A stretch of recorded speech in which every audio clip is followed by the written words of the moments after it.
ഞാൻ കോഴിക്കോട് നിന്ന് ഒരു ഭീകരനായ കള്ളനെയും കൊണ്ട് മഞ്ചേരി കോടതിയിൽ പോയിരുന്നു. ഒരു 46 കേസിലെ പ്രതിയാണ്. ഞാൻ ഓനെയും കൊണ്ട് ഇങ്ങനെ ബസ്സിലാണ് പോകുന്നത്. ബസ്സിൽ പോകുമ്പോ ഞാൻ ആ പ്രതിയോട് നല്ലോണം വരും. നമ്മളെന്തിനാണ് ഏതാനും ഓൻ പ്രതിയെ നമ്മള് പോലീസുമായിട്ടാണ് ഓൻ ഓടിക്കേണ്ട നമ്മളെ പണി പോകുന്നതുകൊണ്ട് ഞാൻ പ്രതി തങ്കൂന്നെല്ലാം വിളിച്ചിങ്ങനെ പോയത് കൊണ്ട് തന്നെ ബസ് ആ മൂച്ചിക്കല സ്ഥലത്തെത്തിയപ്പോ ഒരു ലോറി വന്ന ഒരൊറ്റ ഇടിയാണ് ബസ്സിൽ. ഞാൻ അതിൻ്റെ ഉള്ളൊക്കെ വിട്ടുപോയി. ഈ കൈ മുറിഞ്ഞങ്ങ് വീണുപോയി. അന്ന് എന്നെ അടുത്ത് ആരെങ്കിലും ആസ്പത്രി എടുക്കുവാൻ വരുന്നു, കൈ മുറിഞ്ഞാണുമ്പോ ബോധം കിട്ടും. അവസാനം ഞാൻ നോക്കുമ്പോ മേലെ ഫാൻ ഇങ്ങനെ തിരിയുന്നുണ്ട്.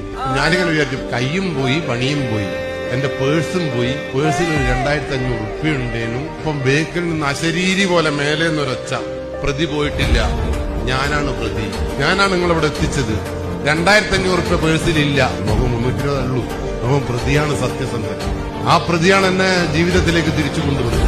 അതുകൊണ്ട് ഒരു മനുഷ്യനെയും നിങ്ങൾ വേണ്ടാതെ വിലയിരുത്തരുത്. എല്ലാ മനുഷ്യ ഹൃദയങ്ങളിലും നന്മയുണ്ട്.